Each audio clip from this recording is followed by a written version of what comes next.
आज हम बात करेंगे कार्डियोवर्जन और डिफिब्रिलेशन के डिफरेंसेस की। लास्ट में इसको याद करने के लिए मेमोरी ट्रिक भी डिस्कस करेंगे। कार्डियोवर्जन और डिफिब्रिलेशन दोनों में ही हार्ट को इलेक्ट्रिक शॉक देते हैं ताकि हार्ट रिदम वापस नॉर्मल हो सके, लेकिन दोनों अलग अलग सिचुएशंस में यूज़ होते हैं और टेक्निक भी डिफरेंट होती हैं। चलिए स्टेप बाय स्टेप समझते हैं। Cardioversion, a controlled synchronized electric shock used to correct abnormal but organized heart rhythms when a pulse is present. ये एक planned और synchronized shock होता है। Synchronized मतलब जो shock sync में हो heart rhythm से, जैसे इसमें R wave से sync होता है। शॉक आर वेव के टाइम ही देते हैं कॉम्प्लिकेशंस को अवॉइड करने के लिए। ये एबनॉर्मल लेकिन ऑर्गेनाइज्ड हार्ट बीट को नॉर्मल बनाता है जब पेशेंट की पल्स प्रेजेंट हो। इसका मेन काम होता है नॉर्मल रिदम को रीस्टोर करना। Now defibrillation, an unsynchronised high energy shock delivered immediately to stop a chaotic life threatening rhythm like ventricular fibrillation और पल्सलेस वेंट्रिकुलर टैकिकार्डिया। ये तब यूज़ होता है जब हार्ट इफेक्टिवली पंप नहीं कर रहा है, तो ये हार्ट को दोबारा स्टार्ट या एक्टिवेट करता है। ये एक इमरजेंसी हाई एनर्जी शॉक है जो बिना टाइमिंग के तुरंत दिया जाता है जब हार्ट रेट बिल्कुल इरेगुलर हो जाए, जैसे वेंट्रिकुलर फिब्रिलेशन या पल्सलेस वेंट्रिकुलर टैकिकार्डिया। इसमें ये कंडक्शन सिस्टम को स्टॉप करके हार्ट की रिदम को रीस्टार्ट करता है।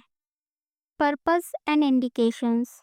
कार्डियोवर्जन मोस्टली यूज़ होता है जब पेशेंट को एट्रियल फिब्रिलेशन या एट्रियल फ्लटर, सुप्रावेंट्रिकुलर टैकिकार्डिया या stable ventricular tachycardia with pulse हो और मेडिकेशन से कंट्रोल ना हो रहा हो। डिफिब्रिलेशन तब यूज़ होता है जब पेशेंट को वेंट्रिकुलर फिब्रिलेशन या पल्सलेस वेंट्रिकुलर टैकिकार्डिया हो, मतलब हार्ट प्रॉपरली बीट ही नहीं कर रहा है। एसिस्टोल या पल्सलेस इलेक्ट्रिकल एक्टिविटी में इसको यूज़ नहीं करते हैं। Shock timing and technique. Cardioversion synchronized with R wave of the QRS complex. Defibrillator is set to sync mode to avoid shock on the T wave. इसमें shock को ECG के R wave के साथ sink कर दिया जाता है ताकि T wave पर शॉक ना लगे और वेंट्रिकुलर फिब्रिलेशन ट्रिगर ना हो। इसमें मशीन का सिंक मोड ऑन होता है। Defibrillation, unsynchronised shock is delivered immediately with the sync mode off. इसमें कोई शॉक टाइमिंग नहीं होती है, बटन दबाते ही शॉक दिया जाता है। इसमें सिंक मोड ऑफ होता है। Patient condition and preparation. Cardioversion, patient is awake and has a pulse. Sedation or short-acting anesthesia is given. If atrial fibrillation is present for more than 48 hours, anticoagulation or a transesophageal echocardiogram is recommended. Oxygen and airway support should be ready. इसमें patient conscious होता है और pulse present होती है, इसलिए shock से पहले short sedation या एनेस्थीसिया दिया जाता है। अगर एट्रियल फिब्रिलेशन 48 आवर्स से ज़्यादा टाइम से है तो ब्लड थिनर मतलब एंटीकोएगुलेंट्स या ट्रांसइसोफेजियल इकोकार्डियोग्राम से क्लॉट को प्रिवेंट करते हैं। इसमें oxygen and airway support ready रखते हैं। Defibrillation, patient is unconscious and pulseless, no sedation is required. CPR is done before and after shock. Patient unconscious होता है और पल्स एब्सेंट होती है, इसलिए सेडेशन या एनेस्थीसिया की ज़रूरत नहीं होती है। शॉक के पहले भी CPR देते हैं और शॉक के बाद भी। इलेक्ट्रोड और pad placement. Cardioversion, often antero posterior, one pad on the left chest over the heart and the other on the back between left scapula and spine to direct current through the atria. एक pad को chest के सामने की तरफ left side के heart के ऊपर और दूसरे पैड को बैक पर लेफ्ट स्कैपुला और स्पाइन के बीच में लगाते हैं ताकि करंट एट्रिया के थ्रू जाए और एट्रियल फिब्रिलेशन जैसी एरिथमिया करेक्ट हो जाए। Defibrillation, usually anterolateral one pad below the right clavicle and the other on the left side of the chest on mid-axillary line for quick application. Emergency में pads application के लिए सबसे अच्छी और first position होती है एंटेरोलेटरल। एक pad right chest पर राइट क्लेविकल के नीचे साइड और दूसरा पैड लेफ्ट साइड पर मिड-एक्सिलरी लाइन पर लगाते हैं। इस इमेज में आप पैड्स की प्लेसमेंट को क्लियरली देख सकते हो। डिफिब्रिलेशन में पैड्स एंटेरोलेटरल पोजीशन में है।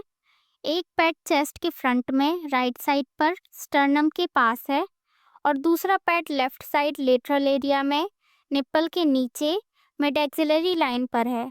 ये दोनों पैड्स मिलकर करंट को साइड टू साइड पास करवाते हैं जो शॉक को इफेक्टिव बनाता है। और कार्डियोवर्जन में पैड्स एंटेरो पोस्टीरियर पोजीशन में है। इसमें एक पैड चेस्ट के फ्रंट पर लगा है लेफ्ट साइड हार्ट के ऊपर और दूसरा पैड पेशेंट के बैक पर लेफ्ट स्कैपुला के नीचे। इस पोजीशन से करंट हार्ट को फ्रंट टू बैक डायरेक्शन में पास करता है जो सिंक्रोनाइज शॉक के लिए बेस्ट होता है। Energy levels and target of shock. First energy levels cardioversion lower energy typically 50 to 200 joules biphasic. इसमें एनर्जी कम होती है यूजुअली 50 to 200 जूल्स तक और ये बाइफेजिक होता है। Defibrillation higher energy usually 120 to 360 joules. इसमें हाई एनर्जी चाहिए लगभग 120 to 360 जूल्स तक। Now target of shock cardioversion aimed at terminating organized atrial और ventricular tachyarrhythmias। इसका मेन फोकस होता है एट्रिया या ऑर्गेनाइज्ड वेंट्रिकुलर टैकीएरिथमिया सर्किट्स को तोड़ना। Defibrillation depolarizes the entire myocardium to stop chaotic ventricular activity। ये पूरे हार्ट मसल्स को एक साथ डिपोलराइज करके वेंट्रिकुलर एक्टिविटी या फिब्रिलेशन को रोकता है। Post shock care and clinical setting. First post shock care cardioversion continuous ECG monitoring anti-arrhythmic drugs may be given to maintain sinus rhythm। Shock के बाद ईसीजी मॉनिटरिंग ज़रूरी है और कभी कभी एंटी एरिथमिक मेडिसिन भी देते हैं ताकि रिदम वापस एबनॉर्मल ना हो। Defibrillation post shock care immediate CPR and rhythm checks if no pulse is detected. Shock के बाद तुरंत सीपीआर चालू रखेंगे और हर 5 मिनट में रिदम चेक करेंगे। Now clinical setting cardioversion usually performed in a controlled hospital setting ICU cardiac unit और इलेक्टिव प्रोसीजर रूम। ये मोस्टली आईसीयू इमरजेंसी या प्लान्ड हॉस्पिटल प्रोसीजर रूम में होता है। Defibrillation performed anywhere cardiac arrest occurs including with public AEDs automated external defibrillators. ये कहीं भी perform किया जा सकता है चाहे हॉस्पिटल वार्ड एम्बुलेंस या पब्लिक प्लेस जहां एईडी अवेलेबल हो क्योंकि ये एक इमरजेंसी प्रोसीजर है। नाउ क्विक मेमोरी ट्रिक याद रखने का सिंपल तरीका है। Cardioversion 3 C's conscious coordinated and controlled. मतलब पेशेंट कॉन्शियस है शॉक कोऑर्डिनेटेड है और सब कुछ प्लान्ड और कंट्रोल्ड है। Defibrillation 3 D's deadly direct and dynamic. मतलब पेशेंट की कंडीशन डेडली है शॉक डायरेक्ट है और तुरंत दिया जाता है और डायनेमिक का मतलब है रिदम या सिचुएशन बहुत रैपिडली चेंज हो रही है इसलिए शॉक तुरंत और स्ट्रॉन्ग एक्शन के साथ दिया जाता है।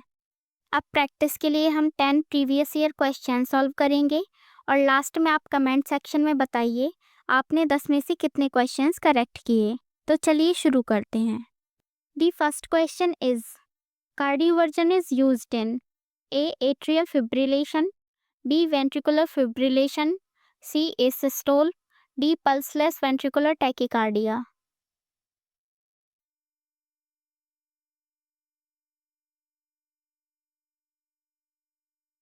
The correct answer is A. Atrial fibrillation। The next question is which is synchronized shock? A. Defibrillation B. Cardioversion C. CPR D. Pacing।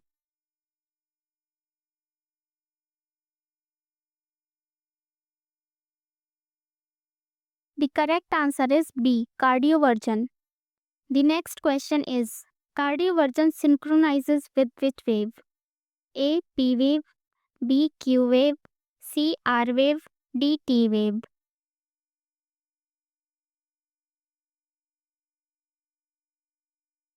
The correct answer is C. R wave. The next question is, pad placement in defibrillation adult. A. Anteroposterior, B. Anterolateral, C. Posterolateral, D. Substernal.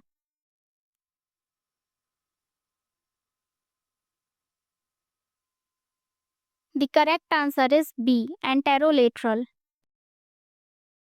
The next question is, pad placement in cardioversion. A. Anterolateral, B. Anteroposterior, C. Cranial, D. Lateral.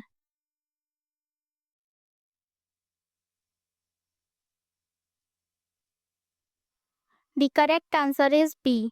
Anteroposterior. The next question is, which rhythm needs immediate defibrillation? A. Stable ventricular tachycardia, B. Supraventricular tachycardia, C. Ventricular fibrillation, D. Atrial flutter.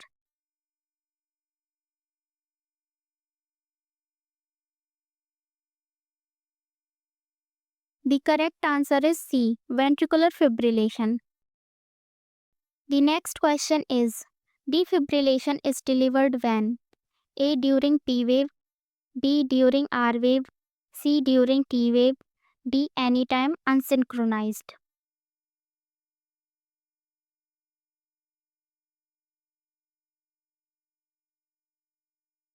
The correct answer is D. Anytime unsynchronized. The next question is, before elective cardioversion, the most important preparation is A. Give IV calcium, B. Give anticoagulation, C. Keep patient NPO for 12 hours, D. Give atropine.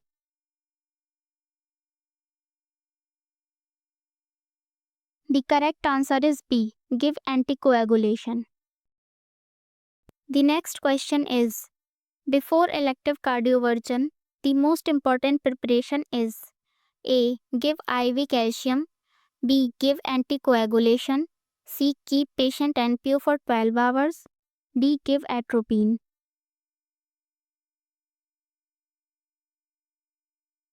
The correct answer is B. Give anticoagulation. The next question is, cardioversion energy for atrial fibrillation biphasic is A. 50 joules, B. 100 joules, C. 120 to 200 joules, D. 360 joules.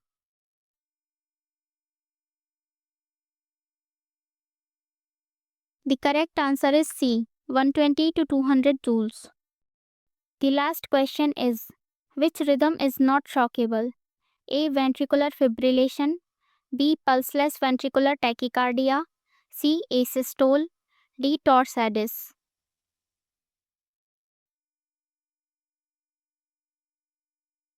The correct answer is C. Asystole.